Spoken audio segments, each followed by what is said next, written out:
He is Indiana County District Attorney Bob Manzi on the telephone with us this morning. Conversation brought to you by Marcus and Mack, a law firm representing injured people. Bob, good morning.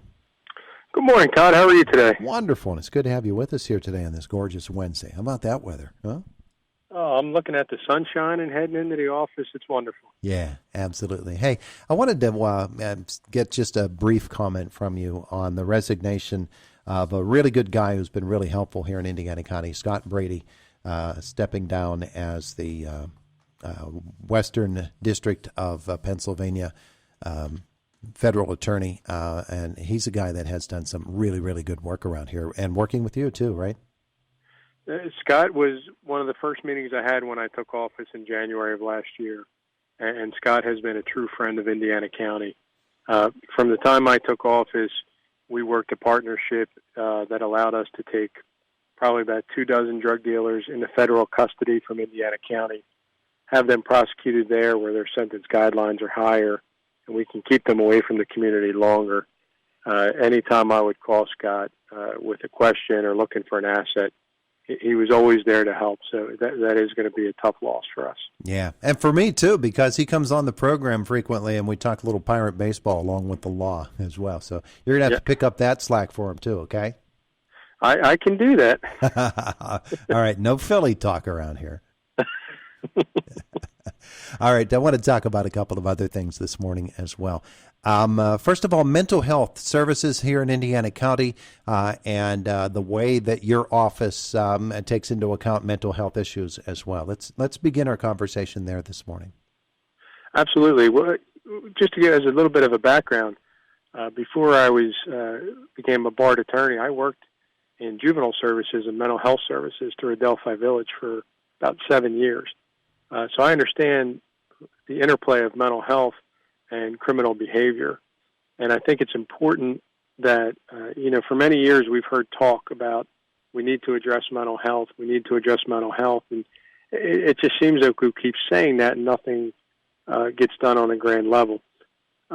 What I'm looking to do is really a couple things in my office. We've worked closely with the Armstrong, Indiana Behavioral and Developmental Health Program, which is the mental health task force for our county and Armstrong County.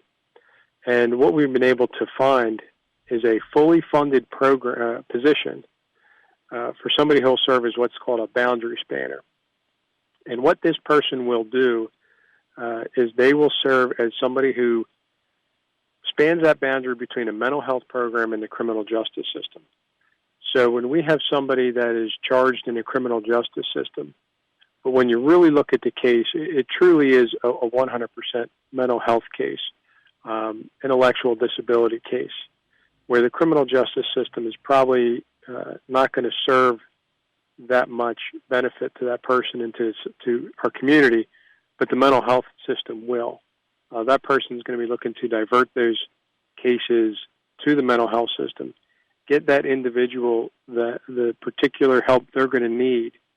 And I believe once we see this position in place, we're going to see some of the individuals who truly have mental health issues not recidivate back into the criminal justice system. So I believe it helps that individual with what their needs are, and it lowers the recidivism rate into our criminal justice system. I'm sure that our prisons and jails all around Pennsylvania have people sitting in them that are going to be there for a very, very long time who really have no business being there because of their mental health issues. There are better ways for them to be protected from society or to protect society from any of their criminal activities, and it's a much more helpful thing for them to go through a system such as this. Is this something that is being done in other counties? It is being done in a number of other counties. This funding has been available for a while. So Armstrong County has been doing it since 2019, and they have found success in their program, getting those individuals with the very severe needs diverted very early in the process of a case. This is going to be a position where if we have a police officer make an arrest, have an interaction with an individual that results in criminal charges, but it's something they feel is one of the severe cases, they can make the referral directly to the boundary spanner, and they're going to begin working on getting those services in place immediately. So it's not a situation where somebody languishes in jail for 3 months before these services can be in place. So this person is going to help very early on in the process. And in talking with a lot of the other counties, I'm excited because I'm hearing about the successes that they're having there. Do you have a timeline for when this thing is up and fully functional here in Indiana County? We have to bring it to our Criminal Justice Advisory Board Committee, which is going to be meeting later on this March. If it gets approved and we have the positioning in place, then we'll start looking for to hire the right individual for it. So it is something that we hope over the next few months is in place. He's District Attorney Bob Manzi joining us here this morning on Indiana in the Morning. Through the pandemic, we're approaching the 1-year anniversary here of all of the different restrictions that have taken place, and some of them have eased and some of them have not. One of the things that we've been trying to do is get trials going again in Indiana County Court, and we've been able to do that a little bit. I think pretty soon we're going to be able to start up again, yes? We are looking at starting up jury trials potentially in April. We are seeing Westmoreland County just started last week with one. Our courts and our court administration take the safety of our jurors seriously. So jury trials are really one of the only things we have not been doing in the courthouse.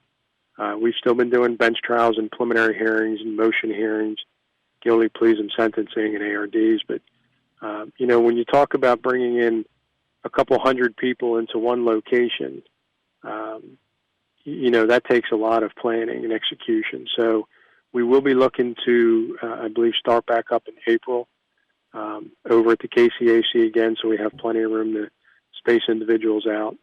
And hopefully we can get the jury trial starting back up. We are seeing a pretty significant backlog in cases right now. But that is certainly something that our office is going to be working through, and the courts are more than ready to work through. Hey, just saying, since they're also doing pandemic vaccine clinics over there, that's a good way to get people to show up for jury duty, huh? A 2-for-1 sounds good. I'm not sure that the state government would sign off on that plan. But it's interesting to contemplate. Actually, there is the serious side of it in that if you have large numbers of people showing up at that place for two different purposes, then there will have to be some extra measures in place to keep people separated. But those things can be worked out, and as we get more and more vaccine into the area, the number of sites will expand as well. It'll be good to get back to full functioning, though, won't it? Oh, absolutely. Absolutely. I mean, one of the main things is, we're hearing the frustration of the victims and the victims' families. We have cases that have been going on for 2 years now that were ready to go to trial last year. We were prepared to go. They were going to go to trial, and they didn't because of the pandemic.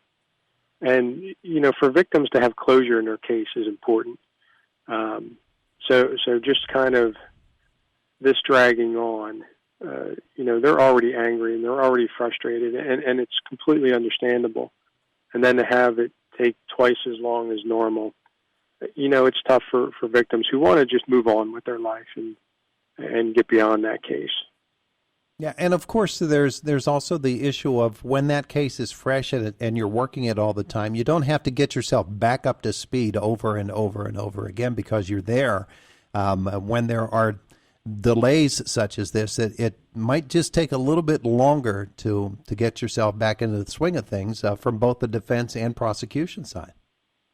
Oh, absolutely. When you get into trial prep mode, you're getting everything back in the front of your brain. You're getting everything ready on how you're going to present it and how to anticipate a defense. And, you're meeting with your witnesses, many times law enforcement officers who've had 50, 100 arrests since the last case. So, getting everything back up to the front and being ready to testify, it does take time. And when you have to do it 2 and 3 times, that's a resource and time that can be wasted. So, but we'll be ready. We're here at nights. Our ADAs, they go out to the police departments and the state police barracks and prepare for trial. So, we're ready to get going. Terrific. All right. District Attorney Bob Manzi, thanks for being with us this morning. Appreciate it. Thank you very much. You have yourself a great day. You too. We'll see you. Bye-bye. It is the voice of Indiana County, WCCF. Indiana County, WCCF.